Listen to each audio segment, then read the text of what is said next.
हाय दोस्त, कैसे हैं आप? उम्मीद है आप अच्छे होंगे।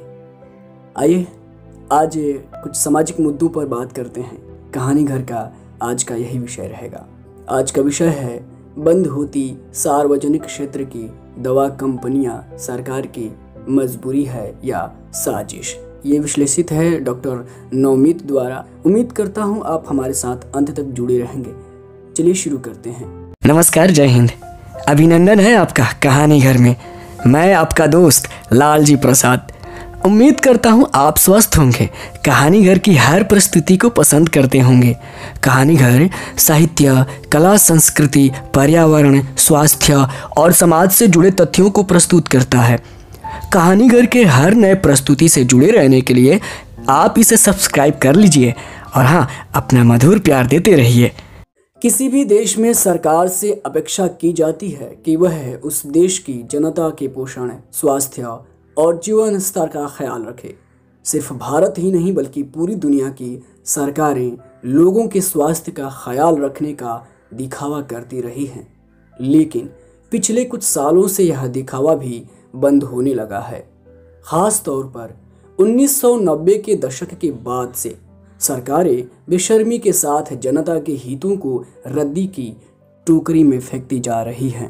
पिछले 20 साल में तो इस बेशर्मी में सुरसा के मुंह की तरह इजाफा हुआ है और यह इजाफा लगातार अधिक होता जा रहा है।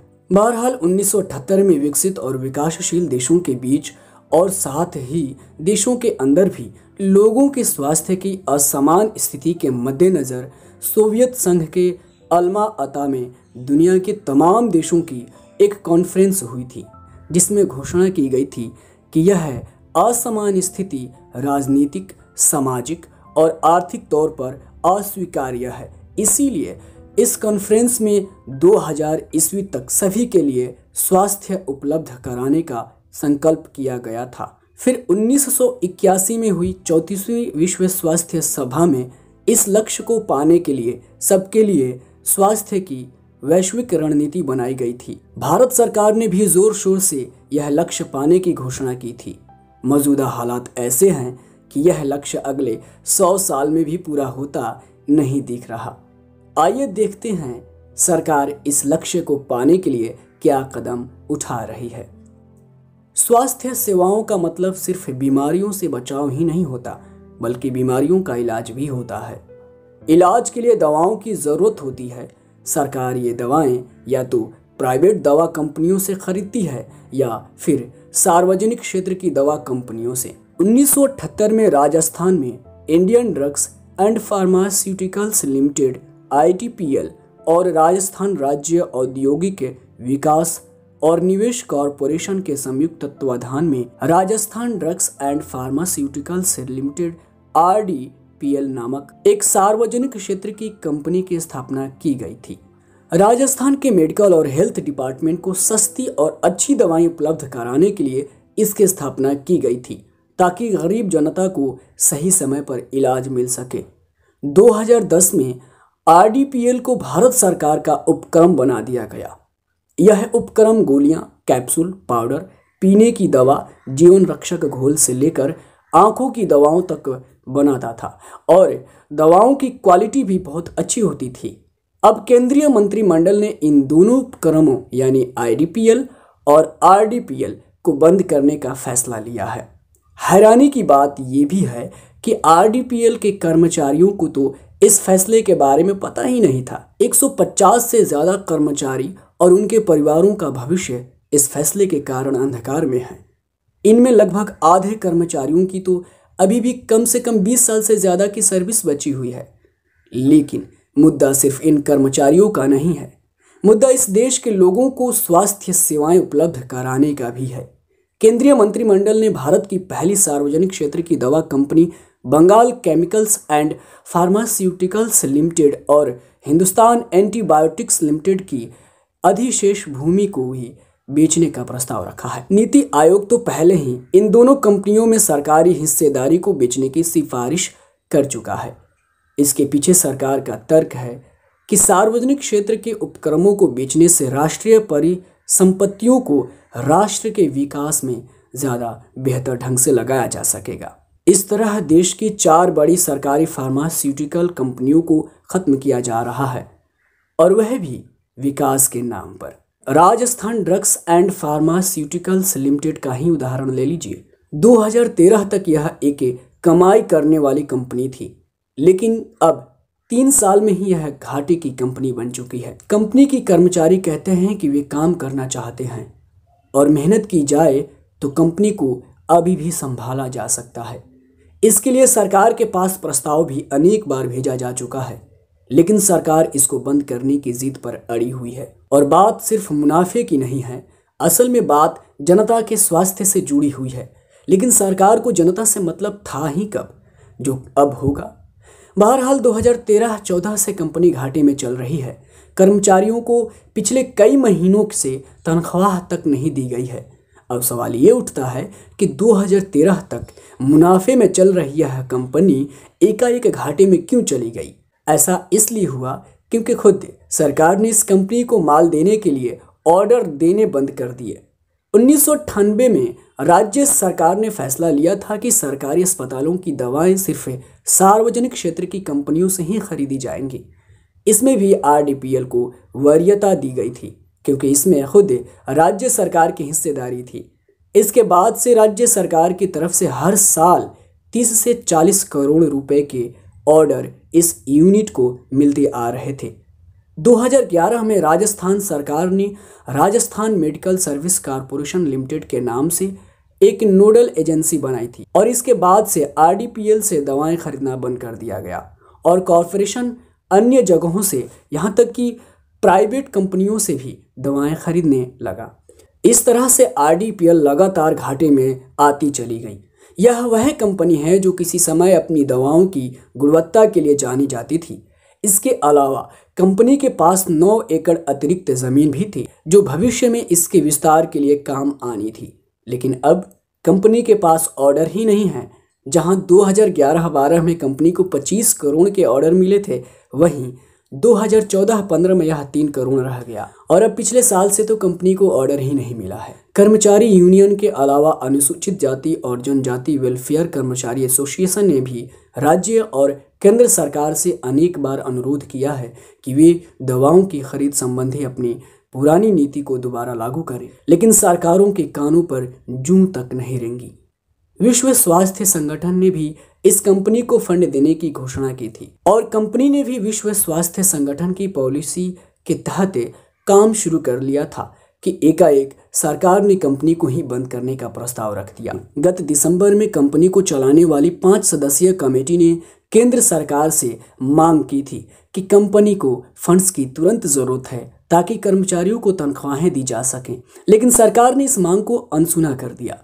पूंजीपतियों और कॉरपोरेट को छींक आने पर भी पैकेज, लोन और अनुदान देने वाली सरकार ने सार्वजनिक क्षेत्र के इस उपक्रम को कुछ भी देना मुनासिब नहीं समझा। एक तरफ तो कंपनी के कर्मचारियों की नौकरी खतरे में है, और दूसरी तरफ देश की जनता को मिलने वाली सस्ती दवाओं के बंद होने का संकट। और हमारी सरकारें इससे फिराक में है कि किस तरह से पूंजीपतियों के तलवों को ज़्यादा अच्छे से चाट कर साफ किया जा सके। केंद्र सरकार के फार्मास्यूटिकल्स डिपार्टमेंट की 2015-16 की रिपोर्ट में बताया गया है कि डिपार्टमेंट के अधीन काम करने वाले सार्वजनिक क्षेत्र के 5 उपक्रमों में से आईडीपीएल, एचएएल और बीसीपीएल बहुत बुरी हालत में है और इनको पैकेज देने की ज़रूरत है। वहीं आरडीपीएल को पहली बार 2013-14 में घाटे का सामना करना पड़ा है। 5 में से Karnataka antibiotics and pharmaceuticals limited ही एकमात्र मुनाफे वाला उपक्रम है। रिपोर्ट के अनुसार यह कंपनी प्रबंध की गुणवत्ता के लिए जानी जाती है और इसकी लेबोरेटरी भी अच्छी तरह से सुसज्जित है। इसके अलावा कंपनी ISO 9001-2008 सर्टिफिकेट और WHO GPM सर्टिफिकेट प्राप्त करने के लिए भी कार्यशील है। कंपनी अच्छी गुणवत्ता की जीवन रक्षक और अन्य दवाइयां बनाने के मामले में नाम कमा चुकी है। यह सिर्फ राज्य सरकार को ही नहीं बल्कि केंद्र सरकार के भी अनेक संस्थानों जैसे रेलवे और ESI को दवा सप्लाई कर रही है। इसके अलावा यह केंद्र सरकार के प्रोग्राम जन औषधि, जिसके तहत अच्छी क्वालिटी की जेनरिक दवाएं सस्ती दरों पर बनाई जानी है में भी साझीदार है। जब भारत में स्वाइन फ्लू फैला था तब RDPL ही वह कंपनी थी जिसने समय पर स्वाइन फ्लू की दवाई बनाई और बहुत कम कीमत पर सरकार को उपलब्ध कराई थी। 2009 में जब स्वाइन फ्लू का पहला प्रकोप फैला था तब RDPL के कर्मचारियों ने कई शिफ्टों में काम किया था। 1996 में जब सूरत में प्लेग फैला था तब भी इसी कंपनी ने दवाएं उपलब्ध करवाई थी, लेकिन अब सरकार ने पहले तो इससे दवाएं बनवाना बंद कर दिया और अब इसको घाटे का सौदा कहकर बंद करने का फैसला लिया है। क्यों? क्योंकि इस जैसी कंपनियों के चलने से प्राइवेट कंपनियों का मुनाफा कम हो जाता है। RDPL की कहानी भी बिल्कुल इसी तरह की है। किसी समय यह कंपनी भी पूरे देश के लिए दवाएं बनाती थी। कई बार तो यह एकमात्र कंपनी होती थी जो किसी भी महामारी के समय दवाएं उपलब्ध करवाती थी, लेकिन अब सरकार ने इसको भी ऑर्डर्स देने बंद कर दिए हैं। इसके अलावा हिंदुस्तान एंटीबायोटिक्स लिमिटेड HAL भी ऐसी ही एक सार्वजनिक क्षेत्र की दवा कंपनी है। इसकी नींव 1954 में पहली एंटीबायोटिक दवा पेनिसिलिन का आविष्कार करने वाले महान वैज्ञानिक अलेक्जेंडर फ्लेमिंग ने रखी थी। तब से ही यह कंपनी सस्ती दरों पर एंटीबायोटिक दवाएं बना रही है। एक प्राइवेट कंपनी ने सिप्रोफ्लोक्सासिन नाम की एक एंटीबायोटिक 35 रुपये की प्रति टैबलेट की दर से लॉन्च की थी, तो इस कंपनी ने ही यह दवा 7 रुपये की दर से उपलब्ध कराई थी। सार्वजनिक क्षेत्र की यह एकमात्र कंपनी है जिसने एक सर्वथा नई दवा हैमाइसिन की खोज की है। 1996 से पहले यह कंपनी भी सरकारी अस्पतालों को दवा सप्लाई करती थी, लेकिन उसके बाद से इसके ऑर्डर भी बंद कर दिए गए। यहाँ एक रोचक बात बताते चले। एक बड़ी प्राइवेट दवा कंपनी डॉक्टर रेड्डीज लेबोरेटरीज का संस्थापक कल्लम अंजी रेड्डी किसी समय RDPL में एक केमिस्ट के तौर पर काम करता था, लेकिन अब हालात ये हैं कि सरकारी उपेक्षा के चलते RDPL बंद होने वाली है और डॉक्टर रेड्डीज जैसी प्राइवेट कंपनियां लगातार बड़ी होती जा रही हैं। साफ है कि सरकार सार्वजनिक क्षेत्र की इन सब कंपनियों को बंद कर देना चाहती है ताकि प्राइवेट कंपनियों से महंगी दवा खरीदी जा सके। इसका बोझ करों के रूप में देश की जनता पर ही पड़ता है और दूसरा, ज़रूरत के हिसाब से दवाएं भी जनता को उपलब्ध नहीं हो पाती हैं। जनता चाहे दवा इलाज के अभाव में मरती रहे, सरकारों का सरोकार पूंजीपति वर्ग के मुनाफे से होता है। सरकारों का हर कदम इसी वर्ग की सेवा में उठता है। आज़ादी के समय हमारे देश का पूंजीपति वर्ग इतना काबिल नहीं था कि वह अपने दम पर इंफ्रास्ट्रक्चर खड़ा कर सके, इसलिए स्वतंत्र भारत में पूंजीपति वर्ग की पहली प्रतिनिधि सरकार ने उसके लिए देश की जनता के खून पसीने से सार्वजनिक क्षेत्र खड़ा किया था ताकि समय आने पर इसे इंफ्रास्ट्रक्चर को पूंजीपति वर्ग के हाथ में दिया जा सके। इसके अलावा दशकों पहले जब दुनिया में पूंजीवादी संकट में था, इसके किले पर लगातार प्रहार हो रहे थे और दुनिया भर की जनता अपने अधिकारों के लिए पूंजीवादी सरकारों का गला पकड़कर हिला रही थी, तब पूंजीपति वर्ग के मसीहा के तौर पर जॉन मेनार्ड किन्स ने कल्याणकारी राज्य का नुस्खा सुझाया था ताकि जनता के गुस्से को कुछ सुविधाएं देकर ठंडा किया जा सके।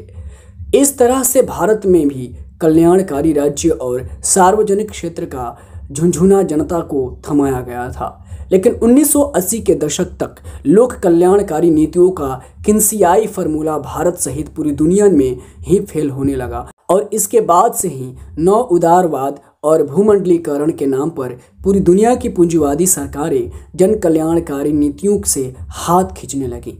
अब लगातार सार्वजनिक क्षेत्र को खत्म किया जा रहा है और इसको पूंजीपतियों को सौंपा जा रहा है। स्वास्थ्य सेवाओं सहित अन्य सभी सरकारी सुविधाओं को प्राइवेट किया जा रहा है और यह सब विकास के नाम पर हो रहा है। भारत जैसे देशों में यह काम ज़्यादा नंगे तरीके से किया जा रहा है। सरकार बेशर्मी के साथ सार्वजनिक क्षेत्र का दिवाला निकाल रही है और फिर औने पौने दामों में इनको बेच रही है या फिर बंद कर रही है। यह कोई आकस्मिक घटना नहीं है, यह पूंजीवाद की तार्किक गति है। पूंजीवादी आम जनता को सेवा या सुविधा मुहैया करवा ही नहीं सकता क्योंकि उसका आधार जनता की सुविधा पर नहीं बल्कि मुनाफे पर टिका होता है और यह मुनाफा मेहनत कश के शोषण पर टिका होता है। जन कल्याण का वह सिर्फ स्वांग भर सकता है और स्वांग भी कुछ समय के लिए ही। उसके बाद उसको अपना घिनौना चेहरा दिखाना ही पड़ता है। पूंजीवाद एक कैंसर है जो सिर्फ दुख दे सकता है और मौत दे सकता है। कैंसर का एक ही इलाज होता है कि उसको जड़ से काट कर अलग कर दिया जाए, और वह भी समय रहते, वरना बाद में यह लाइलाज हो जाता है और मृत्यु के साथ ही खत्म होता है। अगर आप यहाँ तक जुड़े होंगे तो समझ चुके होंगे कि हमारे देश में क्या चल रहा है और इसका भविष्य क्या दिख रहा है। उम्मीद करता हूँ आप इस तरह से जुड़े रहेंगे आगे भी। तो उम्मीद करता हूँ आप जुड़े रहेंगे आगे भी हमसे, कहानी घर से। Thank you so much.